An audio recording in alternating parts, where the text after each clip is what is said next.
here today with Max Bemis. Hi. How you doing? So you guys have been on tour with Motion City Soundtrack and Saves the Day. It's been pretty much a no-label tour. How's it been like with no labels push at all? The label really isn't a part of our touring process. They never, or at least they haven't been for many years. I mean, we have built up a sort of touring, I guess, avenue or on our own for a really long time. So it's something that we don't really depend on a label for. Right. Yeah. You guys have been covered on Episode Punk for quite a long time. How does it feel to like have a really supportive fan base that backs you up all the time? It's very flattering, and it's a factor that I feel like I have to kind of earn, as opposed to taking it for granted, which I know a lot of people do who are in our position.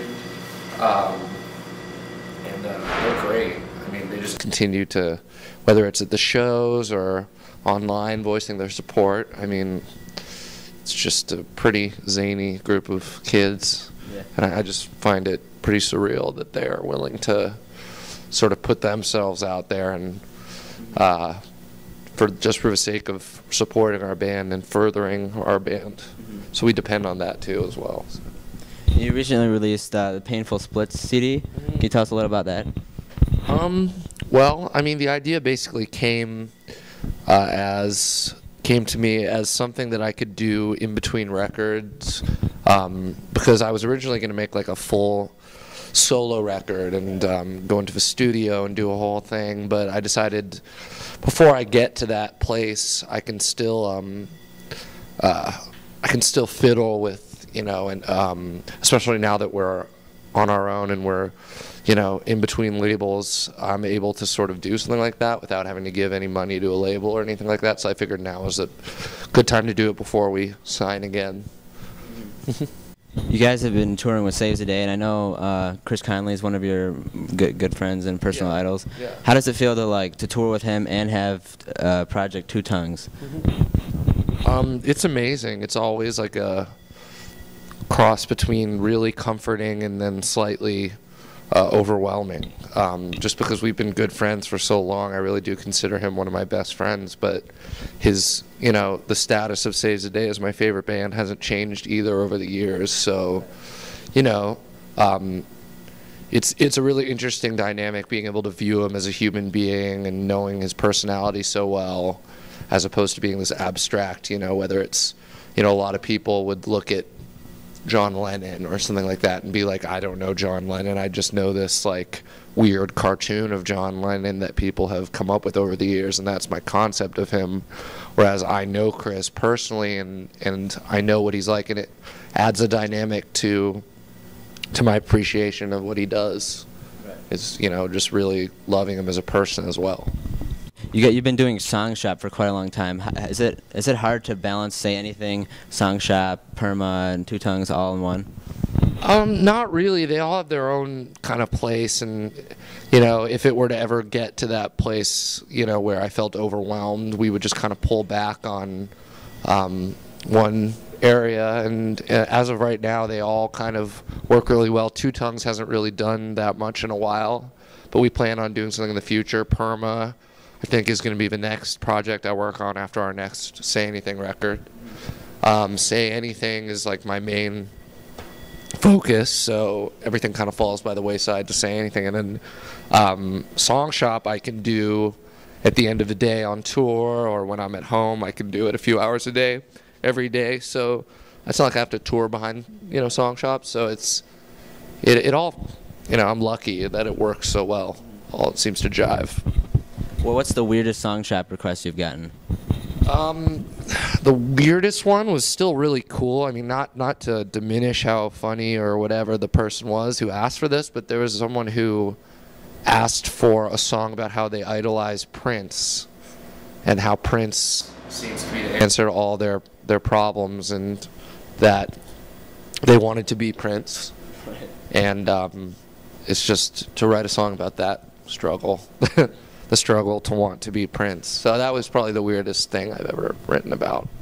Did they make you have to sing like really high notes like Prince? No, I couldn't possibly. I couldn't hit that guy's register with a gun, with a rifle. No. It seems pretty hard to do that. Yeah. How are you guys going to be approaching the new album? Because I know you just got off of your record label recently.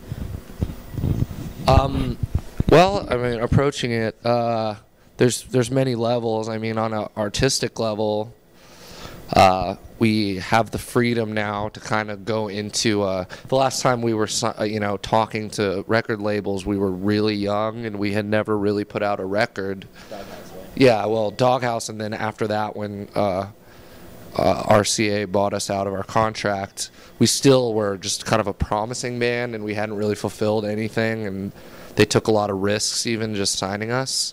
Whereas now, whoever's signing us kind of has a concept of where the band is at least kind of going. So artistically, we have more freedom, and that'll be a standard that we set up for ourselves as we go into the next record deal. Is we want to be able to make the kind of record we want to make, and that doesn't mean it's going to be less commercial. It doesn't mean it's going to just be some wanky, overly, artistic record. But I do think that we're a band that benefits from having that kind of space to do what we do. And this will be the first time we really get to kind of demand that from a label. Kenny Vasoli, I know, has been playing bass, which is pretty cool because he's from the starting line. Yeah. I know you guys have been good friends. Is there any possibility you could join the band in the future? Well, the cool thing about Say Anything is that live it's a whole other monster than on the record, and there's really only me and Kobe now on the record. So I mean, there is a chance. I mean, Kenny's a really busy guy. He's already in 2 bands, and I think he's starting a 3rd band. But I mean, if we could work out anything, I personally would love it. So, how do you feel about the state of the music industry today? I mean, it's always been just kind of a mess and big load of crap. So, I mean, taking that out of the picture, I think it's in an all right place. I mean, for what it is, I think any large corporate structure that's entire purpose is to wring money out of something that's supposed to be pure and artistic, it's going to be shady. So, I mean, everyone has their issues with the music industry, but I think it's like, this is just what it is. So all things considered, the fact that it is kind of a piece of steaming crap, I think it's doing okay. I mean, the major labels are learning that it's either going to be huge pop artists or like forward-thinking progressive artists that are going to actually stand out in this crowd of so many acts, with MySpace and the internet and just flooding the market. So I think it's kind of cool that the people who are doing well now are the people who are either challenging or the people who kind of are obvious, like whether it's Kesha or something, and it's like she should be selling 1 million records, or millions of records because she's overtly pop. So I think having less bland, middle, somewhere in between artists is good. Right. Have you guys ever heard yourself on the radio before? Because I've heard Hate Everyone quite a few times. I thought it was pretty cool. What's weird is I don't think we have, but that's because I don't listen to the radio very much. I'm like an iPod kind of a guy. And when they were playing Hate Everyone in LA where I was living at the time, and I just was always listening to my iPod, and so I think I missed it. But I know lots of our friends have heard it, and our fans have heard it, obviously. Yeah. So have you guys ever run into any problems with the movie Say Anything? No. If anything, it's been like a nice little relationship that we have with that movie because. The boombox and stuff. Exactly, you know what I mean? It's so far from what we do, being like this sort of sappy teenager movie from the early 90s or late 80s, and then you've got like this sort of loud, obnoxious punk band. We don't tend to really cross over anywhere.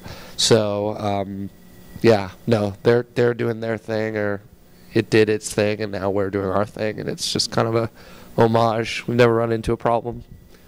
Yeah. Yeah. When do you think we can expect the next Say Anything record? I would expect it later on this year, late this year, or yeah, that's the goal. Later, like winter, fall, or winter of this year. All right, this has been Max Bemis from Say Anything. You guys can check them out on tour and Motion City Soundtrack, and on Twitter and Facebook and everywhere else. Thank you. Yes.